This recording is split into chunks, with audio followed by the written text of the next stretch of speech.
یہ لفظ کوج ہے،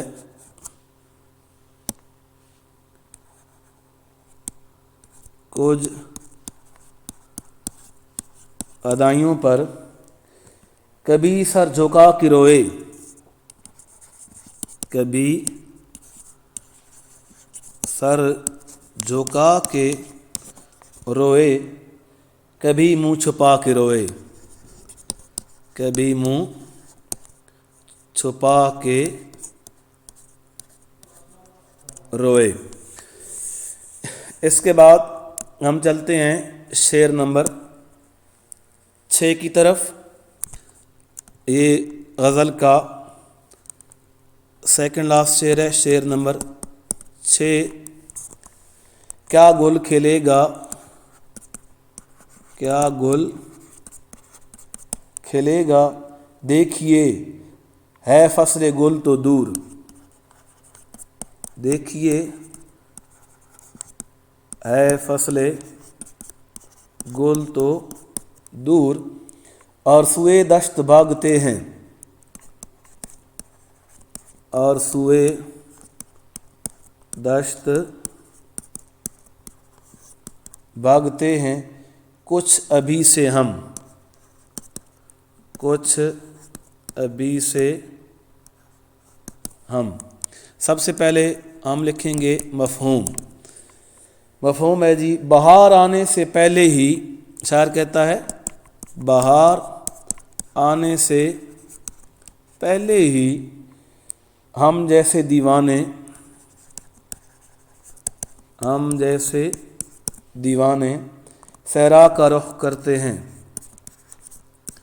صحرا کا رخ کرتے ہیں۔ شاعر کہتا ہے کہ دیوانگی اور جنون کی کیفیت میں صحرا کی طرف بھاگنا ہماری شعری روایات میں شامل ہے، ہر دور میں کسی نہ کسی صورت میں نظر آتا ہے۔ بہار کا موسم عاشقوں کے لیے بہت تکلیف دہ ہوتا ہے، کیونکہ یہ موسم جنون کی کیفیت میں مبتلا کر دیتا ہے، اور وہ غریباں چاک صحرا کی خاک چھاننے لگتے ہیں۔ جیسی کیفیت ان کی ہوتی ہے، وہ اس طرح کی کیفیت کو دیکھ کر، باہر کے حسین مناظر کو دیکھ کر اپنے غریبان کو چاک چاک کرتے ہیں اور صحراؤں کا رخ کرتے ہیں عشاق لوگ، دیوانے لوگ۔ شاعر کہتا ہے کہ یہ بات صحیح ہے کہ بہار کی آمد عاشقوں پر جنون کی کیفیت طاری کر دیتی ہے، لیکن اب تو ایک عجیب بات ہوئی ہے، اور وہ یہ کہ ابھی تو بہار کا موسم آیا بھی نہیں اور ہم پر دیوانگی کی کیفیت شدت اختیار کرنے لگی ہے، ہم ابھی سے صحراؤں اور ویرانوں کی طرف بھاگنے لگے ہیں۔ بقول شاعر، یہاں پہ میں ایک شعر لکھوں گا، اس کو آپ نے نوٹ کرنا ہے ہر حال میں۔ دل کے پھر زخم تازہ ہوتے ہیں، دل کے پھر زخم تازہ ہوتے ہیں، کوئی غنچہ کہیں کھلا ہوگا، کوئی غنچہ کہیں کھلا ہوگا۔ حقیقت میں شاعر بہار کے حوالے سے اپنے جوش و جنون کو اپنے نئے زاویے سے پیش کیا۔ اس شعر میں واقعاتی رنگ کے ساتھ رمزیہ کیفیت بھی ہے، عاشق کی جنون سامانی فطری امر بھی ہے۔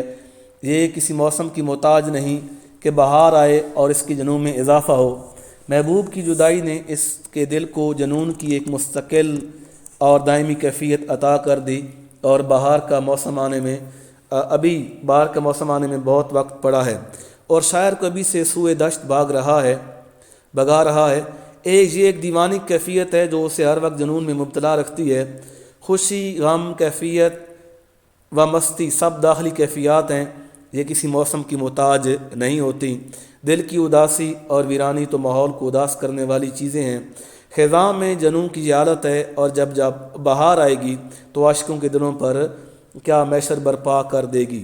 یہاں نکتہ یہ ہے کہ موسم بہار کی آمد سے قبل میری یہ کیفیت ہے، تو فصل گل کی آمد پر میری دیوانگی کی کیا صورت اختیار ہوگی، کیا صورت اختیار کرے گی۔ میر کہتے ہیں کچھ فکر کرو مجھ دیوانے کی۔ یہ دیوانے لفظ ہے، اس کا مطلب ہوتا ہے دیوانہ۔ میر تقی میر، میر تقی میر، میر کہتے ہیں کچھ فکر کرو مجھ دیوانے کی، کچھ فکر کرو مجھ دیوانے کی، مطلب کہ دھوم ہے پھر بہار آنے کی، دھوم ہے پھر بہار آنے کی، کہ بہار پھر سے آ رہی ہے، مجھ دیوانے کی کچھ فکر کرو بہار کے آنے سے پہلے پہلے۔ اگلی بات ہمارا آخری شعر نمبر یہ 7 ہے، اور آخری شعر غزل کا یا قصیدے کا جس میں شاعر اپنا تخلص استعمال کرے۔ آپ کو پتہ ہے اس کو کیا کہتے ہیں؟ مطلع کہتے ہیں یا مقطع کہتے ہیں؟ مقطع کہتے ہیں، مقطع، مقطع کا مطلب ہوتا ہے کاٹنے والی جگہ۔ ایسا شعر جس میں شاعر اپنا تخلص استعمال کرے اور غزل کا آخری شعر ہو، اس کو مقطع کہتے ہیں۔ شعر نمبر 7، شعر نمبر 7، نام آرزو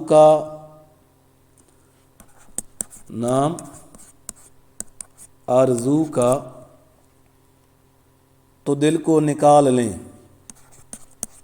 تو دل کو نکال لیں، مومن نہ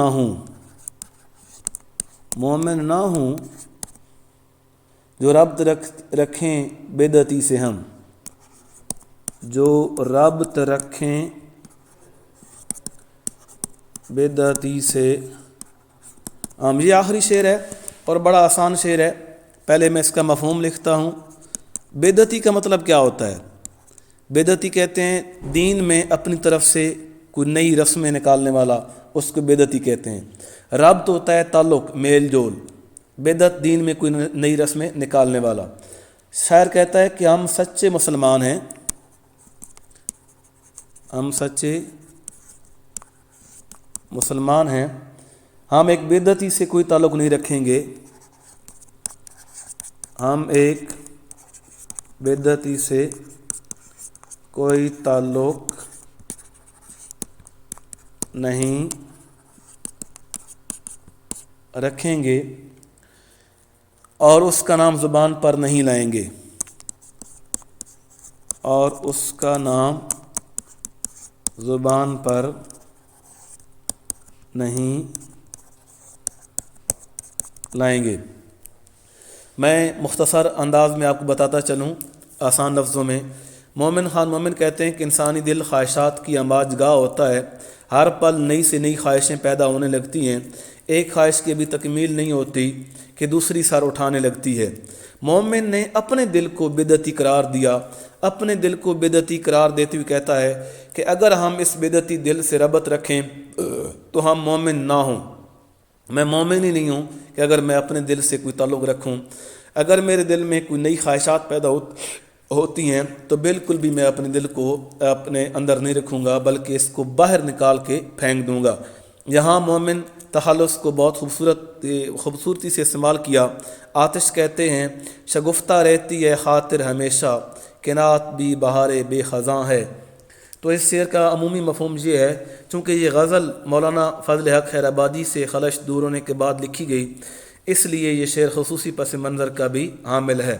بہرحال اس شعر کا مختصر ترین جو تشریح ہے وہ یہی ہے، آرزو 2 چیزوں کا آ رہا ہے، ایک تو خواہشات ہے اور ایک ان کا دوست تھا مومن خان مومن کا آرزو، جن کا نام تھا مولانا فضل حق خیر آبادی، مولانا فضل حق خیر آبادی۔ بہرحال ہم اس کو اسی غزل کے اوپر لے کے آتے ہیں۔ شاعر نے بڑے خوبصورت انداز میں کہا ہے کہ دل کے اندر نئی نئی خواہشات پیدا ہوتی ہیں، اب میں نے ترک محبت کا فیصلہ کر لیا ہے، میں نے محبت چھوڑ دی ہے، میں نے پیار چھوڑ دیا، اپنے محبوب کو چھوڑ دیا، اس سے ملاقاتوں کی خواہش اب میرے دل میں بالکل بھی پیدا نہیں ہوگی۔ اگر میری پھر دل میں اس طرح کی خواہشات پیدا ہوئیں تو پھر میں اپنے دل کو، اس بدعتی دل کو اپنے اندر سے نکال باہر پھینکوں گا، نہیں تو میں اس پر کبھی بھی اس کو اپنے اندر نہیں رکھوں گا، مجھے ایسے دل کی بالکل بھی ضرورت نہیں ہے۔ تو عزیز طلباء، یہ تھا مومن خان مومن کی غزل کا آخری شعر جو کہ مکتبی ہے۔ نام آرزو کا تو دل کو نکال لیں، مومن نہ ہوں جو ربط رکھیں بدعتی سے ہم۔ اجازت چاہوں گا، انشاءاللہ